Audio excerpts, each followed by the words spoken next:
What's up, guys? This is Lewis back with another episode on development, and today I got a special guest with me, Jay Simon. How are you? Hey, Lewis, how's it going over there? Good, good. How's it going over there for you? Well, I just got to say to your viewers in development, I'm enjoying this interview with you today from the South Island of New Zealand. Oh, thank you.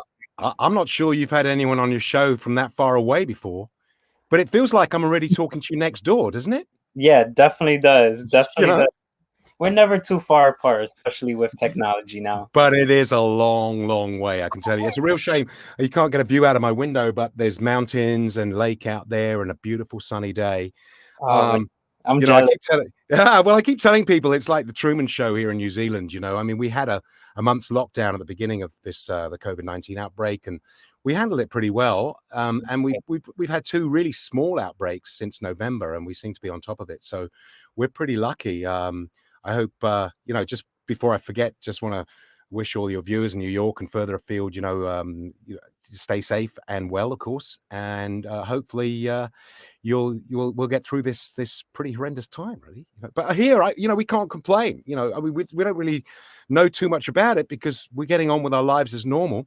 I think because of a scare last week, we went down to a level 2, which I guess is wear masks on transport and stuff and social distance. But we're back on level 1 at the moment, so it's all kind of back to normal, really. How are you guys doing over there? Yeah, in New York, we're trying. I think we're getting better, but I don't want to have too many hopes, because when you have too many hopes with this thing, it gets crazy, and then we're back to stage 1. But they're saying our numbers are getting down. I think we're getting more vaccines at the moment. I know we had a shortage at one time, but now they're opening more places to get more vaccines, so people can get their vaccines quicker. And how do you get to choose what vaccine you want, or do they just go, nope, you're having Pfizer, you take that, or can you choose? Because there's a lot to choose from. You can go vaccine shopping now. I technically don't know. From what I know, from where people show their vaccine cards, I don't remember the first name, but then the second name, the second AstraZeneca? time. Is it AstraZeneca? I think so. Which they're saying is only about 30% effective with the South African variant. So it's about, I guess, finding. Well, I suppose you just probably take the one your doctor offers you, really. Yeah. But they're now saying that you're going to have it yearly. Yeah. Which they don't tell you. That's the thing. They don't tell you at the beginning, hey, we got a vaccine. And then they go, you know what? There needs to be a second jab 12 weeks later, because and then they go, well, it's only going to last 5 months. And then they say, well, you're going to have another one next year. So it's looking like it might be, a regular thing with these vaccinations, not just a one-off, Yeah. That's crazy that you're saying we might have to do it yearly, because we haven't heard that yet, but maybe I stopped. Unfortunately, I stopped watching the news, and I've only catching up what I want to catch up. It's because it's just too much for me sometimes. Oh, it's just too depressing. I have a lot of friends in London at the moment, and they're on their 3rd lockdown, and they're just going crazy over there. And I feel sorry for them, because I mean, just life, just normal things that we take for granted. Seeing relatives and our friends and everything, just put on the back burner, and I think on the whole, people are handling it pretty well, considering. Definitely. They're doing pretty well. So let's just keep it up and kick this thing in the ass. Definitely, we gotta kick it in the ass. Yeah. It's too much right now. It's like I know a lot of people want to get. I coughed. Oh.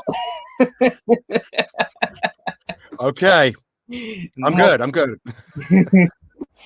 Yeah, I know people want to get back to normal, but we also gotta think responsibly and everything. So absolutely, lock your old people up, keep them in their houses as long as you can. Are you getting the vaccine? Yeah, I guess it's just going to reach that stage where I don't think you're going to have a choice. If you're working in our profession, you're working on sets. I mean, I'm shooting something at the moment, and that's on a level 2 anyway, which I think for insurance purposes they probably have to do, because if there's an outbreak, they've got to say we did the best we can. So that operates on a level 2. Okay. What was the question? Are you gonna get it, or like, is it Oh, that required? was that was the question I was trying to evade. Yeah, probably. Okay. I'm not an anti-vaxxer. Yeah. I don't want to get too Mhm. political about it. I don't think probably it has been tested long enough, but I don't think I want my kids to have it. You know, that's my reservation. I'm good with it because I'm going to be traveling, and I think it's you're going to have to have it for that. But I'm just a little bit tentative about giving it to my kids. Yeah. I just I don't know whether they're instigating that yet, but I would probably hesitate with that one. I got 3 kids and they're young, and I think with the um, mortality rate so low, I would probably have to really think about that one. But for me personally, yeah, I'm a big believer in science, and I think if the vaccines work, we need to pull it together and do what we got to do. You know, Definitely, definitely. I'm gonna get. I hate needles, so I'm probably going to have to get subdued to take the needle. Do you know what I mean? Yeah, I'm yeah. probably gonna need 1 dose just to get me ready for the actual dose. Just turn your head when they. That's it. Yeah. Yeah. Yeah, I'm gonna get it, but I think I'm gonna wait it out just a little longer to see what happens. Yeah, So, my brother called me to tell me he's got it in England, so I'm using him as my guinea pig, ah, and if he starts sprouting a third limb or, speaking in tongues, then maybe I'll give it another thought. But at the moment, it's all good, and I know a lot of people have had it, and it seems to be certainly bringing the levels down in London. So, yeah. Well, I guess it's a good development. Yeah. yeah. Right. Let's all. I just want to say, let's all hope for the best, because Yeah. Yeah. we don't want this to last us much longer as anybody else. And I want to come back to New York. You got a great city there. I Thank you. loved, I loved my visit there. I mean, so to me though, London's got the edge on New York, but between Mm, the two cities in the world, for me, they're the 2 greatest cities in the world. I love Broadway. I love that buzz around Times Square, and yeah. I love the fashion shops. You can go and buy, fashion designer stuff knocked off, and you walk away with a pair of Ray-Bans for $10. You're thinking, yeah, I love that. Yeah, yeah. Uh, you get a pair of chinos for $3, and you're thinking, yeah, that's great. I mean, forget the fact that 50 people have worn them before you. That doesn't matter. But no, you've got those great fashion shops over there, and we used to go. When the dollar was really really affordable for us in the Mm, UK. 'Cause, you go over and get all your Levi's and all your jeans stuff, and it would be worthwhile just for a shopping trip. But not yeah, anymore. Not anymore. yeah, Yeah, yeah. I've heard it's pretty expensive now. it's getting expensive everywhere, though, isn't it? Yeah, It's getting yeah. Oh, yeah. yeah, definitely. Especially in New Mm. York. Just don't come Yeah. now. We're No, I'm staying away. I'm happy here in New Zealand, my little yeah. bubble. Stay where it's warm, because we're have a bunch of snow right now. Oh, it's really warm today. They're expecting 30 degrees here. Are you Oh, jealous? yeah. I'm super jealous. I don't know what that adds up to, but I'm hoping it's a high number in Fahrenheit, because I know you guys do Celsius. Oh, there's a few people jealous of you over here. You've got the snow and stuff, and they're like, "Well, you got snow, and it's too hot," and everyone's always complaining. If you Yeah, get yeah, it's too cold, it's too cold, it's too hot, it's too hot. I love the heat myself. I like to get out on my boat and just go fishing and just enjoy the summer. I'm not a yeah. big fan. In fact, if you could see out the window, we have a ski field here. Just Oh, literally over there, Treble Cone, which is a world famous ski field, and that's about as far as I get to it. okay, okay. So let's get out of all this COVIDness talk. Yeah, Let's because nobody even knows who I am. They're like, "Who is this? yeah. Who? Let's Who talk is this?" about you. Let's talk Yeah, about yeah. About you. Okay. Yeah, I love that New York so accent. where should we start? Like, what why acting? Well, I have this theory that everybody acts. I mean, if you're a teacher, you're playing a role. If you're a policeman, you're playing a role, but we just get paid for it. Yeah, Well, supposedly. yeah. But for me, I fell in love with the theater really young. I can remember my grandparents taking me to. We have in England this tradition called pantomime, which Okay. every Christmas, guys dress as girls, and it's all jokes and it's all kind of really silly stuff, and it's just Christmas, part of our Christmas festivities. So I remember my great aunt taking me to see this pantomime, and I was just transfixed. I was like, wow, these guys are doing this for a living. They get dressed up and they're having fun, and I remember just saying to my aunt, Auntie, I'm going to be an actor when I grow up. And she went, yes, I know, of course you are. And no one else believed me, but she was a big fan of mine, and just encouraged me, to go for it. But I started as a singer actually, because Okay. yeah, I'd been singing for as long as I could talk, and and somebody spotted me, and I ended up being a young singer with the opera. You know, I was supposed to go into pursue an opera career, and I'd always wanted to be an actor. And then of course the movies. You know, when you're a kid, you watch the movies, and it's just that whole world, the escapism, and I just desperately wanted to do that. And you know, my favorite film stars, and you know, it was just I want to be that, I want to be that. But Yeah. it came from a love of theatre. So I guess I started off doing a lot of theatre. Um, Opera, I kind of got to the stage, I'd done a few, and I just couldn't get my head around the fact that, you know, if your best friend dies, you don't want to sing about it, you know. So I quickly realized I didn't have the discipline to pursue music. Musically, I just didn't have it. And I Okay. just had the acting bug. So, you know, I kind of always knew what I wanted to do, which is great. You know, some people are very lucky in that sense that, you know, Yeah. if you know what you want to do with your life, then it's easy. You can prepare yourself and go for it. And I feel quite sorry for people who are like have never known really what they want to do and kind of fallen into place doing stuff. And I feel very lucky to have had that because, you know, I've been an actor 30 years already. I'm old. Yeah. Although That's a little. although my playing range is a lot younger, you know, for anyone watching, my playing age is younger than I am. Yeah. Okay. Don't Okay.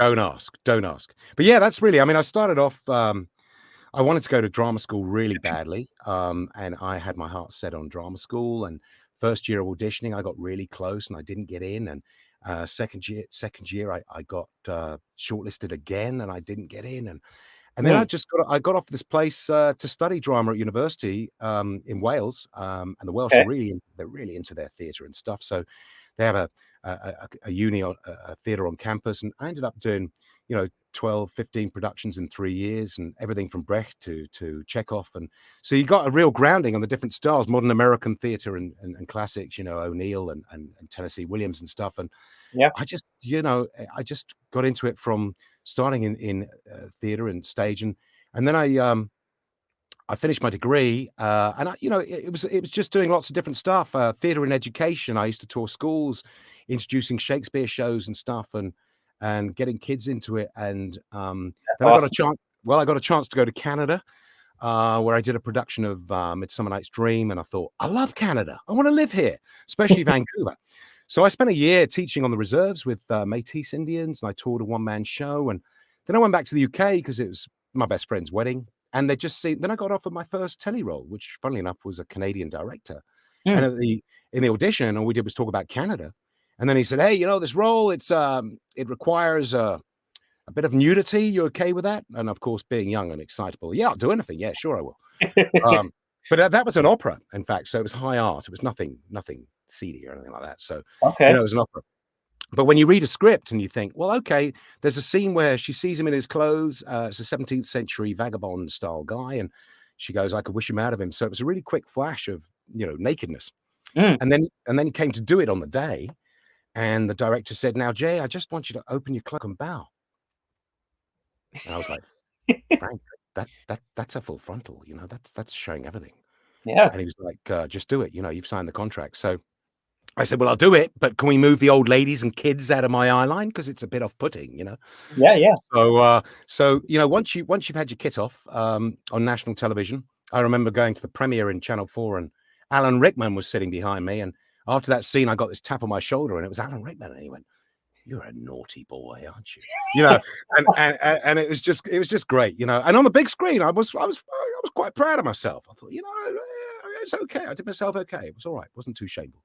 But you know, I think once you've done something like that, it gives you the courage. I've been naked on stage, and unfortunately, at my age now, nobody ever asks me to go naked, which is a sign of, you know, getting older. But back then, you know, if nudity was required, I think actually it's scarier on stage, to be honest, Yeah. because the audience is right there, you know. And if you're playing a love scene or whatever, and they can see you're not getting aroused, you know what I mean? They can see that. But it was I did a Brad Fraser play. I don't know if you know that Canadian, again, a Canadian writer, and a wonderful play, and it required nudity. And every time I walked off, my friend Danny, who was playing a transsexual dying of AIDS, Mm. would walk on, and he'd give me the look down, look up, and go, you know, every night he'd catch me out, every night. But you know, a lot of fun, and not going naked so much, but you know, Yeah.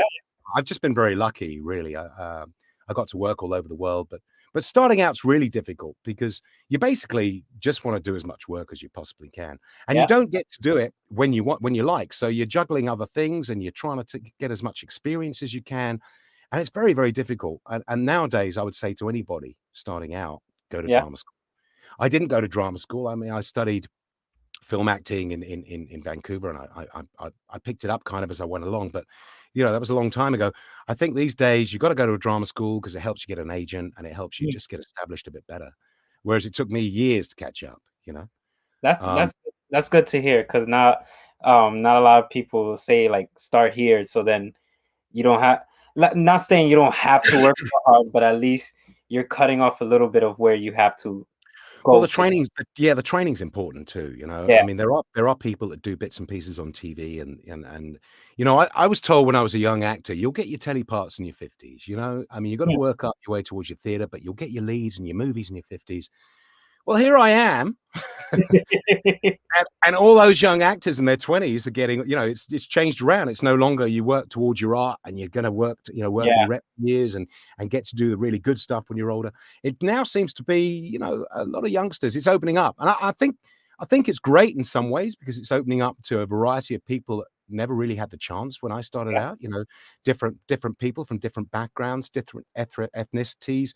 It's much wider. There's much more um opportunity for Yeah. people to get into it. Whereas, when I started, it was either you had to be terribly upper class, go to Mm. RADA, or Okay. working class. And if you're in the middle, it was kind of, a bit confusing. So, I think it's a wider gene pool for Yeah. acting now, which is Yeah. Yeah. great. And of course, the technology's there. So, I'm here on the South Island, but I can self-tape for stuff, in my own time and audition for things that a few years ago I wouldn't have been able to because you're too far away. Yeah. And here I am now. I'm in my voice booth here in Wanaka, and I do a lot of voice stuff. You know me from Power Rangers and things, but I can Definitely. record here in my booth, and it can go anywhere in the world. Like we're talking now, and director can ask for a direction and knock it out, record it, and you're Yeah. away. So I think the technology is great in terms of being able to reach out to projects going on all over the place. There's no Definitely. excuses really. But I think to start off, the training's really important because you got to remember if you're really serious about it and you want to spend your life doing it, then you want to prepare for longevity, and you need to be as versatile as you can. Yeah. You know, I've had a very fortunate time playing lots of different roles and lots of challenging stuff and lots of different nationalities, from Canadian to French to German on film. Mm. So the more you can conquer being, a believable character, then the more chance you got of getting a job. You know, and That's good and to hear. yeah, That's good. That's definitely good to hear, because it's not, some people think, if I stick to this role, I can get a lot of gigs, let's say, and it's just like, no, expand. yeah. Well, it's really Branch out difficult to- though. What's difficult is getting out of the genre. When I started out, I was doing a lot of musical theater, and trying to get out of that to do TV is really hard. Because Yeah. people Yeah. go, oh, yeah, you're a musical actor, or you're a comedy actor, or. So Yeah. people really want to put you in a box and say, Yeah. so stereotype you, and quite often I'll just try and do something that's so totally against what I normally do. I Yeah. play a lot of baddies. I mean, I love playing baddies. There's great fun playing bad roles, but even then there comes a point you think, God, I'm doing another baddie. Should I be doing it? Because people are just going to know I'm a baddie. But you've got to, again, there's room for the kind of level of badness and Yeah. how Definitely. subtle it is, you know, rather Yeah. than playing violent thugs. Yeah. Um, yeah. What is? That reminds me, one of the first auditions I had was for a movie. I can talk about this a long time ago. There's a movie called Midnight Man with Rob Lowe, and it was quite a big deal. And Oh. it was a Jack Higgins thriller, based on a Jack Higgins thriller, and Yeah. Yeah. I got called in to audition, and it was to play an East End psychopath called Pretty Billy. Mm. And I turned up, and the casting director said, "Look, you've got a love scene," and she was like old school, an older lady.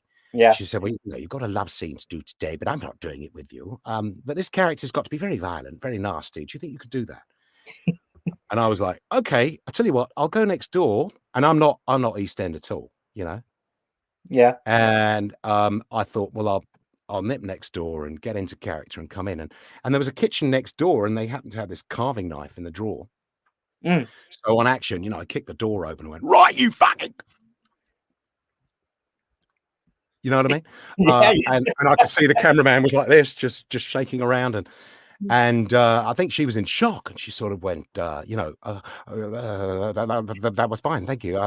Can you ride a motorbike? And I went, yeah, of course I can. yeah, What? Because as actor, you do everything they ask. You go away and learn it, but you go, yeah, of course I can.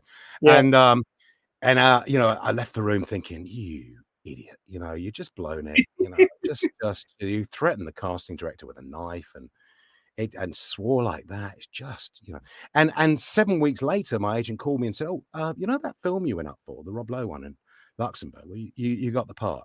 And yeah, apparently with what you did at the audition, they weren't going to give it to anybody else. So I thought, great. And yeah, then the coin dropped, I've got to ride a motorbike. And you're talking about a scene with police cars in pursuit. And obviously I wasn't doing that. They have a stunt yeah. rider for that. But I got out on set and, there was this motorbike. It was a 600cc, a big beast. So I Nice. said to the stunt rider, I said, listen, mate, it's been a while. Because I'd ridden a 125. I've been on a bike, but I wouldn't say I was a great bike rider. Yeah, And I yeah, said, listen, mate, any chance I can have a go on the bike, get used to it? He goes, yeah, go ahead. So I rode around and I thought, well, this is easy. This is all right, no sweat. And then we came to shoot it. It was a one-way street in Luxembourg with all these crowds around trying to catch a glimpse of Rob Lowe. And all I had to do was leave, get on the bike and ride off.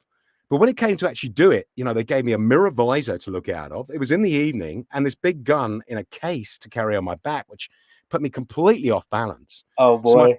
so my first take, I end up doing a wheelie down the street, Oh, and I get around the corner and there's this guy walking his kid across the zebra crossing. So I had to make a quick choice. Is it me, the bike, or the kid? And so I came off it, crashed into a pub, oh, and I'd only ripped my jeans somewhat. I didn't hurt myself, but the first AD came around the corner. He's down. What are we going to do? He's down. I went, shut up.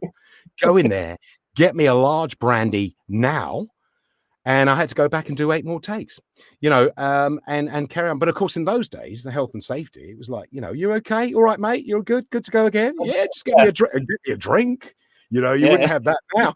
So, large brandy, and I was ready to go. And I came to, it was fine. But next week, my agent called me up and she said, they're looking for somebody to fight on horseback. And I went, no, get out, no, not me. I have done some riding since, but at that time I was like, no, I'm never lying again. I will never lie. No. Just Yeah. remember, people lying doesn't always get you there. It's like we put ourselves, and I've worked a bit in casting as well, and I've had a situation where I've had people in I was casting this big commercial, and we needed Yeah, a guy to literally parachute off. I think it was the Victoria Falls or somewhere, Niagara or something massive like that.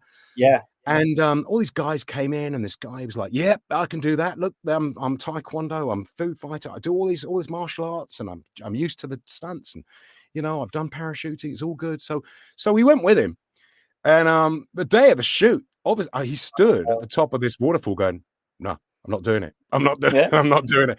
And you got helicopters flying around to get the aerial shot. You're talking millions of dollars for a shoot, and in the end, he did it. But it took the director saying, "Look, if you don't do it, I'm coming up there and I'm going to push you off personally." So, Oh man. but of course, once you jump, you're going to do, there's no going back. You jumped. So he did do it, but it took a lot of coercion, it took a lot of coercion. But it is funny because all I've actors will done, do that. We exaggerate how good we are. We're like, yes, of course I can yeah. speak Swahili. Of course I can speak Swahili. How difficult can that be? Go away and learn it. But yeah, I that gotta was the say, one. I done skydiving, and I thought I'm like, yeah, I got this. When that day came and they opened the door and I got to it, I was like, oh no, I'm not ready. But I had somebody already. He's like, you're ready, and I couldn't even say anything, and he was just You like, won't go back. and I'm like, oh my god, it was like crazy. Yeah. How high did you go? I think like 5. I think it was like 5. 5,000 feet. Yeah, 5,000 feet. Oh, Or, that's a pebble. I don't know. That's a pebble drop, mate. What happened with me on Yeah, my day, and I've only done it once, and I'll never do it again.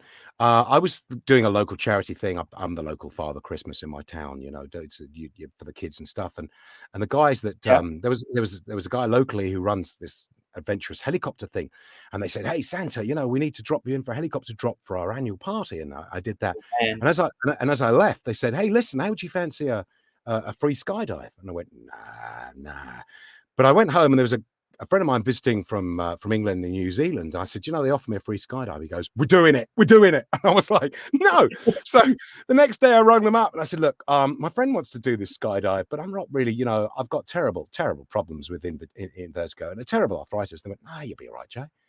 "Oh yeah, look, but it's quite breezy today. It's quite windy." "No, it's calm as." "Yeah, but you guys need to get on. You got your Christmas party." "No, we're fine. We'll wait for you." So all the way there, I'm thinking he's going to change his mind. He is oh going to man, brick it. He's thinking I'm going to brick it. And it wasn't till we got on the plane and I realized he's really bloody serious about this. He's and I'm the first to get off. And it is that moment, the scariest moment. There's 3 scary moments, as you know. The yeah, first yeah, is when you actually and you went in tandem with somebody on your back. yeah, yeah, Yeah. So the first is when you're sitting with your legs over the edge, isn't it? And that you got that last 30 seconds, and that oh is yeah, the most terrifying.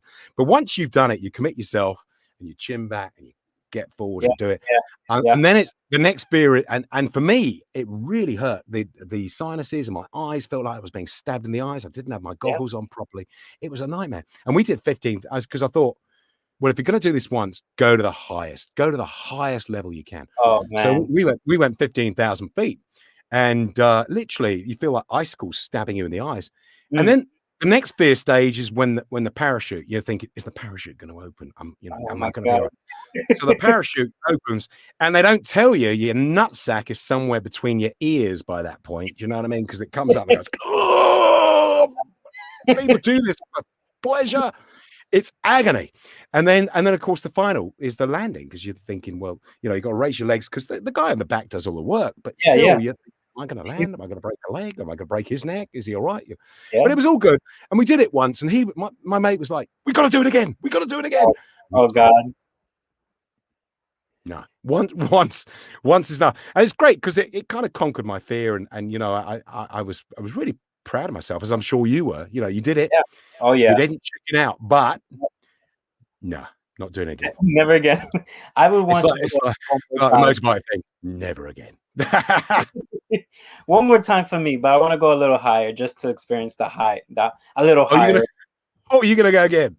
Yeah, I Oh, want to do it again. It was fun, a little thrilling, but I know, as you said, it's like the pebble, like a small one. I want to do a little higher you're just to young see though. the difference. But I know it's You're all gonna be the same.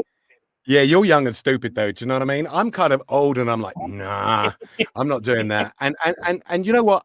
For me, it's still one of the most liberating things I did in my life, because I was just fucking terrified, you know. But it's done, and Yeah. I've done it. I don't want to do it again.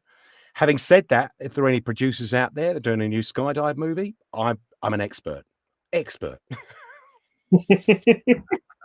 So let's talking about like all your work you've done. I've known it's funny because Ryan from Morphine Network, thank you, said talk to Jay. He's great, awesome guy. He's done work, Power Rangers, and he's like, you probably known him from other stuff.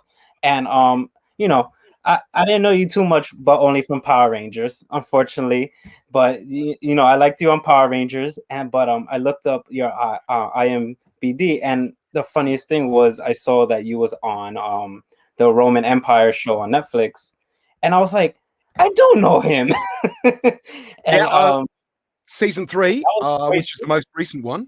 Yeah, Yeah, and it was great because as an actor, you want 2 things, and one of them is to wear a toga, right? If you're gonna have a career, right, you wanna wear a toga. It's one of those things you can tick off as an actor, as I've done that. And the other one, of course, you know, you wanna be a cowboy or you know, do something. yeah, But wearing a toga was a big one for me. No, it was shot here in Auckland, okay, with mainly an Australian, New Zealand cast. okay. And yeah, you know, great fun. A lot of blue screen. You know, a lot of those things. Of course, you've got Roman stuff, and a lot of it's put in Yeah, afterwards. And for me, it was really fascinating to watching how, you know, you're doing a battle scene, and on the blue screen they're showing sort of jets of blood flowing out, because Roman Empire was pretty bloody, eh? oh You yeah, know, it's like a history lesson for 12-year-olds, you know, with sex and violence, and they love it. I had, I was playing a senator, Regulus, very, very, very wordy. But it was Yeah. one of those things because I just got off the plane from LA, and it was the night before. And luckily, I decided to drop in on the set because I was filming the next day. And Okay. somebody said to me, "Oh, have you got the new scene yet?" And I went, Mm. "What? The one we're filming tomorrow? Have you got it yet?" And I was like, "No. What? Why?" Well, yeah. Well, here it is. And there's this bloody great speech about the Roman Republic and Mm. how we need to overturn the emperor and stuff. Yeah. And I was ordinarily would have been fine, but I was so jet lagged. I'm sat there. I had to call my agent. I've never done this and complained before. Go, I can't learn in time. I've got jet lag. I can't concentrate. All I want to do is sleep. And bless her, she just said, "Jay, do it." So I did as much as I could, and then got up at 4 a.m. because it's always an early start. It's a 6 o'clock call. So I got up at 4 and did it, and learned it. And the director was like, "It was fantastic. Love that. How did you do that in time?" And so, it's a challenge and pressure, but did it. And then the show came on, and that speech isn't in there. So I Oh, was thinking, well, oh man, you do all that. But it was a great fun show, really lovely cast, and great fun, to work on. And I had about 2 weeks on it, which was nice. yeah. And I didn't have to ride a motorcycle, which is brilliant. So it was good fun. Yeah. Roman Empire 3, Caligula, Yeah. the very naughty Yeah. emperor. Yeah. Yeah. It's good fun. What else have you seen? Anything else? Yeah. And Power Rangers. Yeah, I did three seasons, but that was voice. So, Yeah. people know me as Bluefer, that kind of big monster that was in Megaforce, kind of based that voice on Everybody Loves Raymond, Robert, that kind of thing. They wanted a big voice like that. And then the second series, I went. There was a character called Hunter. So of course you got to go more Alabama with that kind of thing, So Hunter was like that, a real kind of, So what they tend to do normally, because doing the monster voice, is send you a picture of the monster, and you got to get creative. It's a big monster, you want a big voice. If he's a little wiry thing, with a big nose, you want to make it more nasal, something like that. So you're going off what they're giving you visually, and then you offer up different accents or different kind of interpretations. And if you're lucky, they get you in and work on it. But of course, at the end of a 5-hour session, do it blink for you got no voice. You're like coming out. Yeah. You're like, Of course, you gotta need a lot of water.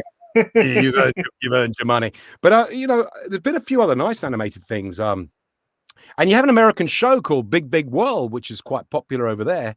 And we had to revoice that show into English.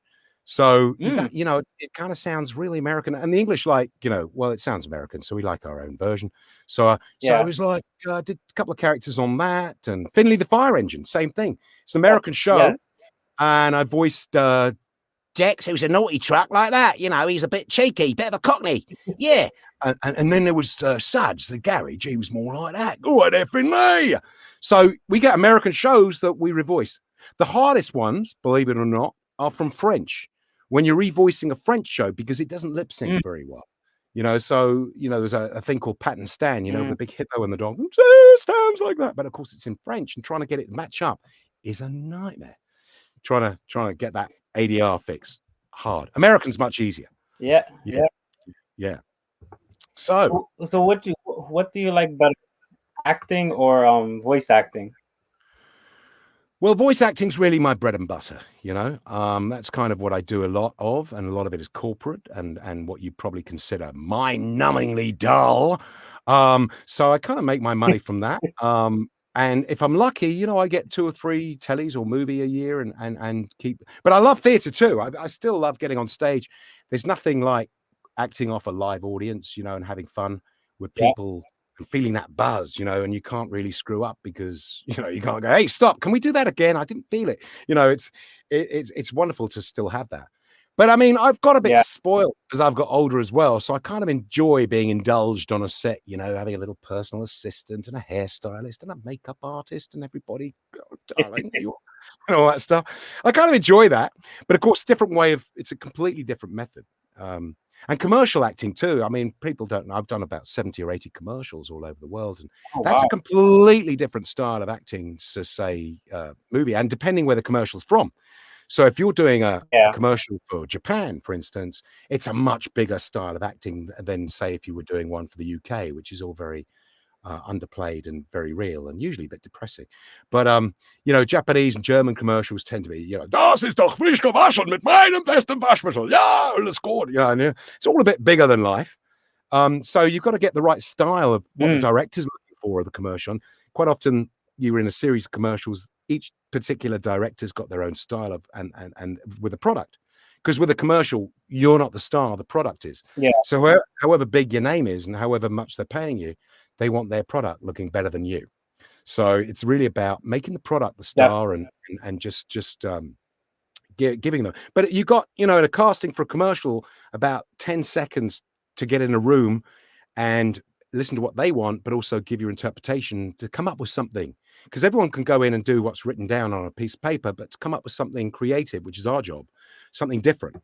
For example, there was a commercial I cast. I think it was for it was for some drink, some hot drink or something. But this guy wakes up in the morning, gets out of bed, and the brief is, he gets out of the morning and stretches. And you get all these actors and models, particularly, will come in and do the brief, and they'll come and go, which nobody ever bloody does when they get up in the morning. But the one guy who comes in, wakes up, and scratches his balls is the guy who got the job. So it's about finding that moment where people can watch, go, yes, that's what we do in the morning. We get up and scratch our nutsack. So that's a different kind of, it's a different discipline. And just having the confidence to find something, an interpretation that But I've had a casting where I've gone in and met a director and he plays poker and they talk about cards. So it's finding a connection with the guy, because the other thing is that if they're working with you, they want somebody who's going to be fun, but somebody who's going to take the direction. And even though you might be screaming at you, going, "No, this is wrong. This is wrong." You've got to do what you're asked to do. So that's a different kind of thing. Definitely. You don't always get your own way. It's teamwork. So even though there's a big star on a commercial, usually they've got to work with everyone else. DP and sound, everything. It's a big team. Yeah. So I've been very lucky to make commercials all over the place. That is definitely true. And the odd film shoot. I did early on in my career. There's a series called Highlander. I got to shoot that in France, and The Knock, which was a police program in Spain, and just got to work all over Europe. But of course, that's different. I don't know how it's going to be affected by Brexit, because you used to have all the English actors in Germany. They'd be on really long theatre contracts, so they didn't, and they used to go, "Oh, commercial, nine. It's beneath me," Germans. But usually the director will be English, so you get English actors over, and then they dub it in German because they had, they're in long theatre contracts. But with Brexit, I don't know how that's going to work. Because it used to be so simple: jump on a train or a plane and be there. And I just think the world is becoming, more boundaries, more frontiers, and it's becoming a lot more difficult to work in that way. So I consider myself very lucky to have been able to do that. Really, Yeah. I've gone you've quiet. done a lot of from what I've seen, you've done a lot of work, and a lot of video game work, a lot of TV. Video games, yeah. Video games are like, in terms of budget now, bigger than movies. I mean, it's huge. You're getting video games like The Witcher, or they're getting the video game first that they then make into a movie. And bigger budgets. It's quite incredible. I worked on a little game years ago. My first video game was a little unheard of game. Was Grand Theft Auto. And I was just on that, just doing police call outs like, "Hey, halt, stop," and stuff like that. And it was a really good session fee. I got paid well, but that game just went on to become, massive.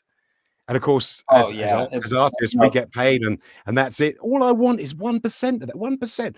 But you just don't know whether a game is going to get big or how big it's going to get, which is really interesting. But as an actor, playing those characters is fantastic.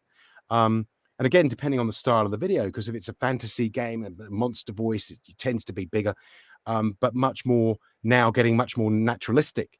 So I did a video game called We Happy Few recently, which is set in London and in a dystopian world, and all the dialogue's very real. It's stylized but real. There's another Kiwi game here called Path of Exile that Xbox have just bought, and I play a character on that called Einar Frey. It was a bit like Arnold Schwarzenegger on steroids, you know. It's Oh like wow. that. I'm Einar Frey. Yes, we like to hunt. Yes.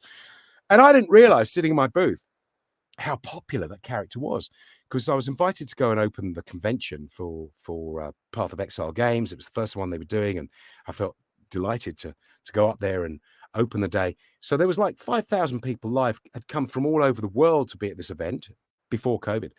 And then I came off stage, and the producer said to me, "That was great. Do you know how many people just saw that?"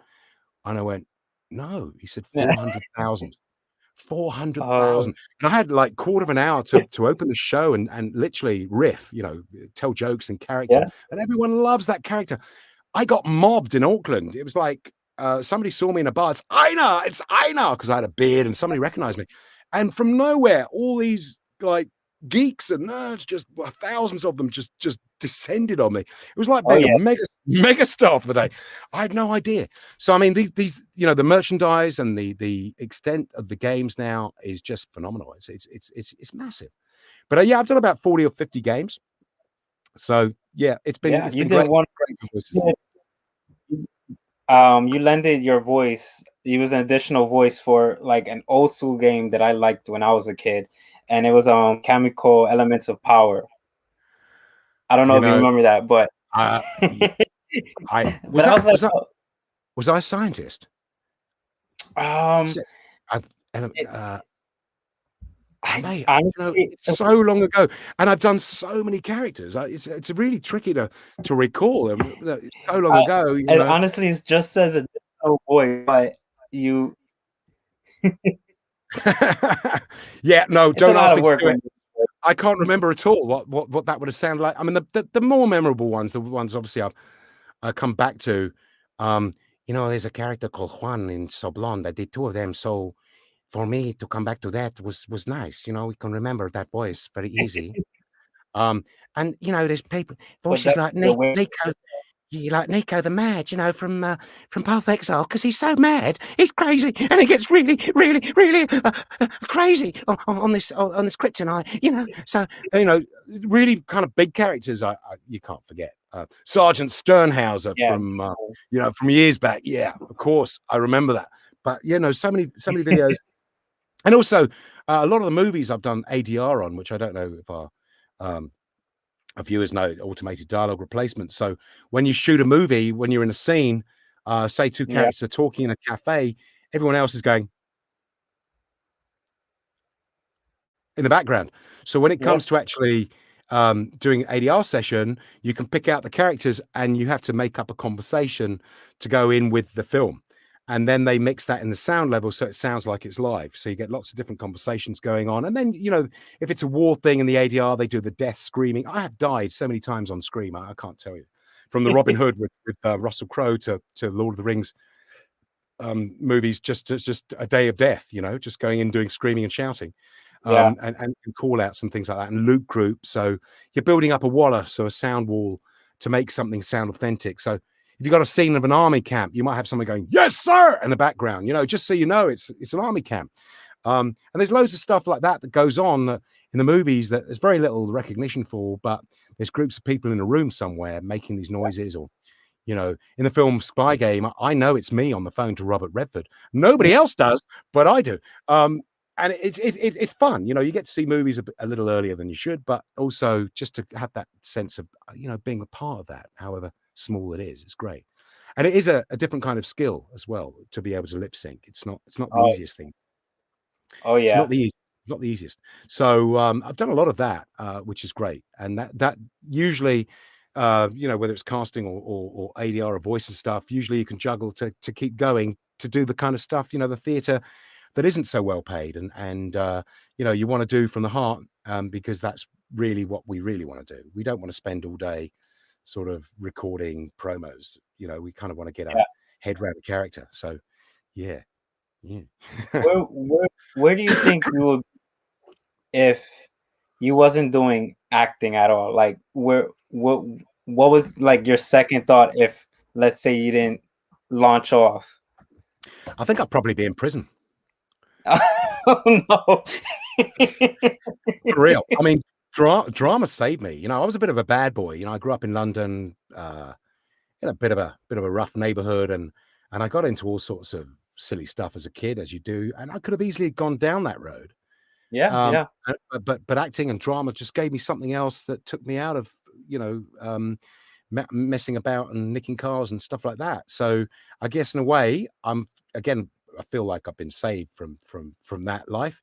But career-wise, I don't know. I'm probably a lawyer, you know, somebody else who puts on a lot of front, and probably, you know, Okay. I like probably arguments. I love playing. You know, there's a subtext with law and stuff. So maybe something like that. But I never really thought about that because acting's really all I wanted to do. You know. That's awesome. That's awesome. It's crazy you said you'll be in jail. But yeah, But you I know, mean, I probably would be in jail. I mean, I had a year before I went into drama school, and you know, I was getting into trouble and things, and not so much with the law, it was little things, and I just thought I got to get out of London because, you know, mixing with not good people and going to Wales got me out of all of that and into acting. And then my first job came. I was offered to direct something in Wales, and just things start coming together. But I could easily have easily have gone the other way. Yeah, yeah. afraid so. Yeah. What about you, Lewis? Uh, I work with animals, and I'm a vet tech, and so I work in the animal field. And What kind of animals? honestly, I don't dogs and cats mostly, but I've done What like birds and pigs and guinea pigs and any except for like the big horses and tigers and stuff like that. But I've done almost horses are everything. scary. Horses are scary. You never know what they're going to do. You know, you can be on one. People think, you know, it's easy, get on, but they're just so temperamental. No, You know, if you get a good no, one. you Yeah, gotta really go slow. yeah, yeah. I mean, as an actor, you never work with animals or children, or you try not to. You know, Yeah. try and avoid it. But no, I was once offered a commercial to work with a bear. You know, and I just said no. Oh, I was like, no, I'm not getting in a cage with that. Forget it. So, you know, every actor's got their limits. You know, yeah, but there was another movie it was made, and I was shortlisted to it was based on a Balzac novel, A Passion in the Desert, and it was to work with leopards. So I actually went out to India, and I wanted to see leopards in the wild, and I did. I got to this leopard literally jumped out of a path. It just killed a cow and was in the foothills of the Himalayas, and I saw it feed, and I just thought, wow, it's amazing. But I didn't get the job. yeah. That was disappointing. But you know, you get all sorts of challenges which you can either just go for or just go, no, I'll pass. Not everyone wants to work with leopards and bears. No, no. I don't know if I could. I would want to, but then I think if I saw something crazy where I'm like, no, then I'll probably be like, no. So but I love the animal field, so I'm not too shy from maybe trying something. Well, some of the animals I know are better behaved than actors, that's for sure, you know. Yeah, you don't hear talk back. That's right. That's right. But no, it's you know, and the thing is, you just never really know what's around the corner. So, you know, there's no stability in what we do. You kind of build up a volume of work, and you just want to keep working. So, I guess I'm just lucky enough to still keep going. Yeah, And it's been, you know, near coming up to 30 years. You know. But we have and a very unrealistic view of what we can do, as we talked about earlier. You know, somebody rings yeah, up and goes, "Hey, you know, I'm looking for a 35-year-old." I'm going, well, yeah, I could, yeah, I'll shave. You know, you know. So I could look. Yeah. not anymore, not anymore. But yeah, that's part of the fun. You never know what's around the corner. You know. Anything new that you're doing for COVID? If Yeah, you can talk about it. I am actually working on a feature at the moment. Can't tell you what it is, but it's shooting here in New Zealand, and I'm playing a baddie again. It's New York, you know, so I should be talking to you about that. You know, we should have a Oh good yeah, talk. We should have a good definitely talk. hit me up if you need some So pointers. yeah, maybe we should work on that. But yeah, it's good fun. It's a comedy, and it's going to be fun. I mean, we are shooting with COVID stipulations level 2. So, you know, it's going to be quite tricky, you know, just about to go for a take and take your mask off and get on there and do it with social distancing. So it's going to be challenging. But at the same time, I just feel Hmm. very lucky to be working. So there's a couple of other little projects. Of Yeah, course, I keep my voice stuff ticking over, and hoping maybe do another Power Rangers. You never know. So yeah, Hopefully, just hopefully. hopefully. So I just want to keep working. That's the trick, you know. Well, As it's long good as to they'll hear have me. that. Yes, definitely. It's good to hear that you're working during these crazy times, but it's crazy. So you gotta keep your head up somehow. You can see how hot. You can see how hot I'm getting here. We're 30 degrees here today. It's boiling. You're over there, like not even breaking sweat. But No, it's summer we're here. close. It's beautiful. Well, yeah, as I said, I just feel lucky to be to still be working. You know, yeah, Yeah, gotta stay blessed sometimes. yeah, yeah. Um, so before we end our show, do you have like anything anything like inspirational to tell like the viewers or anybody that like may want to get into acting or like voice acting or just anything like in that career? I just gotta say that it's not one of those things that you go, I kind of feel like doing acting. I've always liked acting. Yeah, You know, I was good at school. Oh, voiceovers. A lot of people say to me, "Well, I've got a good voice. I could do voiceovers, couldn't I?" And yeah, you could, but it's got to be something that you just feel is in your blood and you can't do anything else because there's too much rejection, there's too many hard times, there's too much competition to do it half-heartedly. So I would say, follow your dreams, never give up on what you want to do, but be prepared for the knocks. Don't take it personally. You may not have got a part because they went for somebody slightly shorter or somebody with darker hair. It may not be in your control, so I never take it personally if I don't get a job, although it mounts up. You start going, there's something wrong with me. But just don't take it personally. Keep your faith. Keep training. Keep that discipline, and just you've got to, as I said, be committed to it. It's in your soul. It's like a vocation, not something you think I can drop in and do. So, and the more versatile yeah, you become, so the more skills you have, the more sword fighting or stage combat or scuba diving or horse riding, the more skills and sports you can do, the more languages you can speak or musical instruments you can play, the more chances you have of getting a job. And that's it. It's just getting a job. Very few careers being built. People talk about your career, but really, if you keep working, hopefully somebody comes along and maybe one day, you get a bigger break and you get more notice. But it's really about just making yourself as employable as you possibly can and just keeping at it and just not letting it get to you. Keep the faith. definitely. That's all we can hear and just try to keep going from wherever we're trying to start from. That's And it's all. the same with you. I mean, you just you're enjoying what you do and getting interesting people on and chatting to people, and who knows, you could be the next Johnny Carson. You probably don't know. You Thank you. probably don't know who that is, do you? I Who? no, I do. David Letterman. I don't know. Who knows what's around the corner? So, the good times and bad times, and it's the same with COVID as we started this off. It's not going to go on forever. Things Yeah, change. yeah, Yeah. yeah. I definitely appreciate you coming on today and just spreading your story and your acting and going saying how you went nude and skydiving. I won't tell nobody. Nobody's asking me anymore, which is probably a good thing. Yeah. Well, listen, thank you for having me, and thanks for having me on your show. And I've enjoyed meeting you as well, and maybe see you again sometime. But I just once again like to wish all of your viewers in the US and around the world, safety and health, Yes, and yes, thank you. hopefully Um, good times around the corner. Yeah. yes.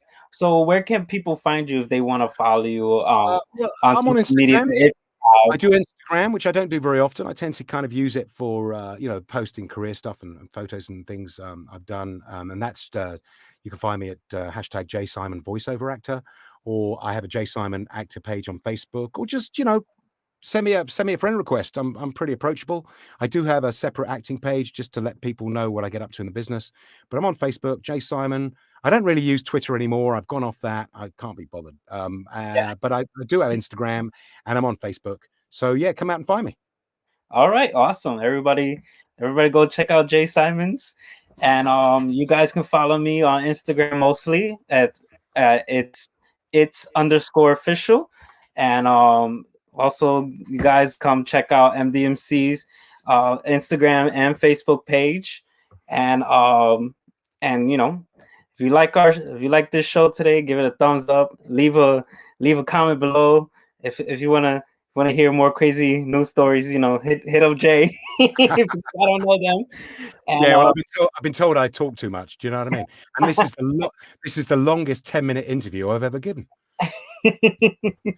well, I definitely thank you again Cheers. for coming on the show.